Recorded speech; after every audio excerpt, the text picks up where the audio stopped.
I'm Sale, Ryan Walters here along with Paul Neitz and Matthew Binns right as they're wrapping up the song for you. There we go. Anyway, aside from the song ending tonight, gentlemen, that was an interesting game, an entertaining game and an interesting game. Paul, I'll start with you because it looked like Seoul was going to get a very important win that would have sent them top of the table. What do you think they did right? It ended 2-2, by the way, before we get into anything else here. But what do you think went well for Seoul tonight?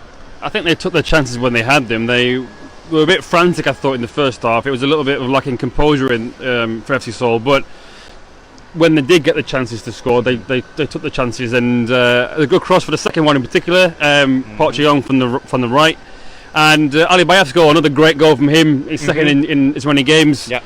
So for those two personally, excellent finishes, but so I think they were quite lucky, let's just say.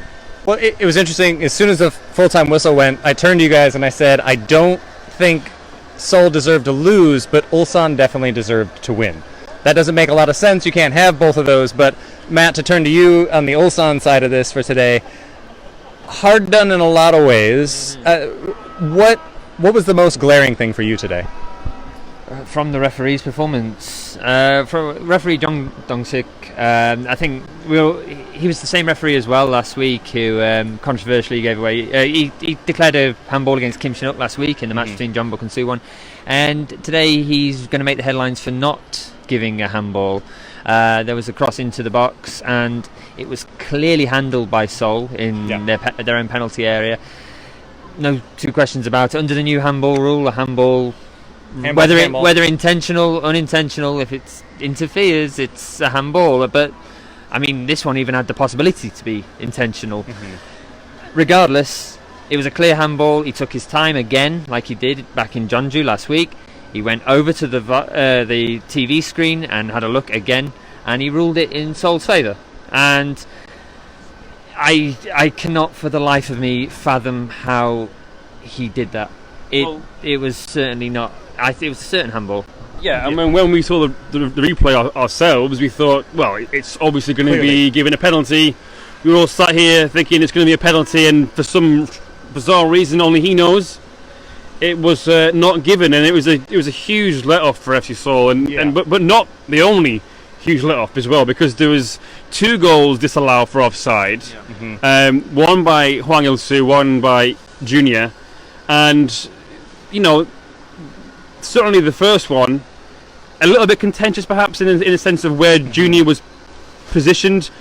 He was in the line of sight of the goalkeeper, but still a huge let-off for Seoul. And then the other one, Junior was offside. But FC Seoul, I thought, in that second half, the goal was coming from Ulsan.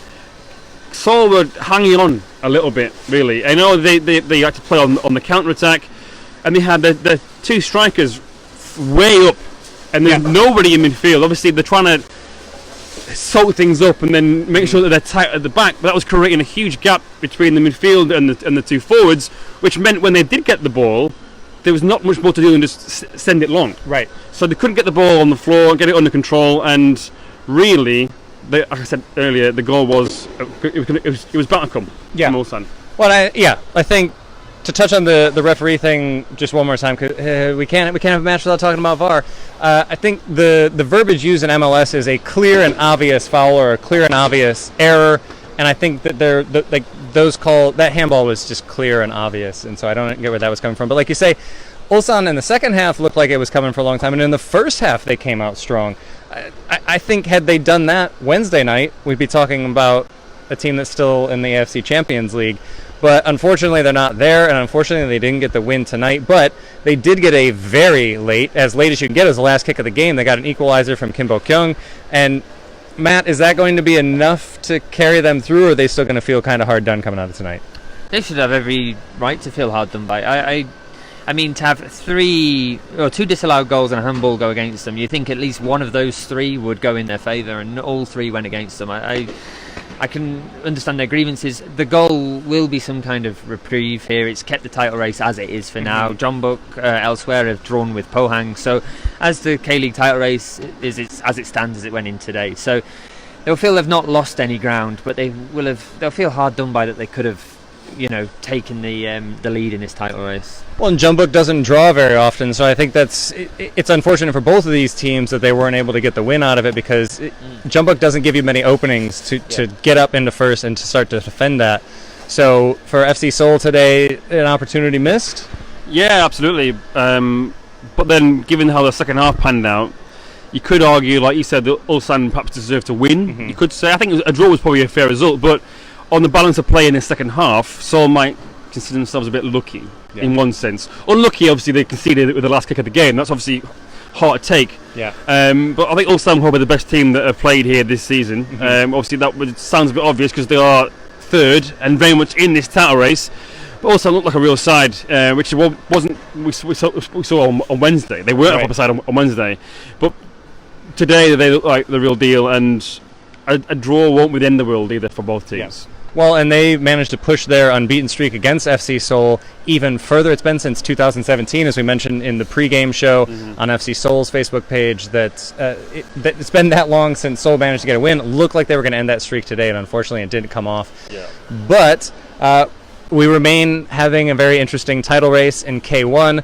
Elsewhere in the world, the Jeonnam Dragons won. I know you're all very curious about that. It's very important that we note these things. But we're going to be talking about AFC Champions League. We're going to be talking about the transfer window that opens up tomorrow. We're going to be doing all of that on the podcast this week.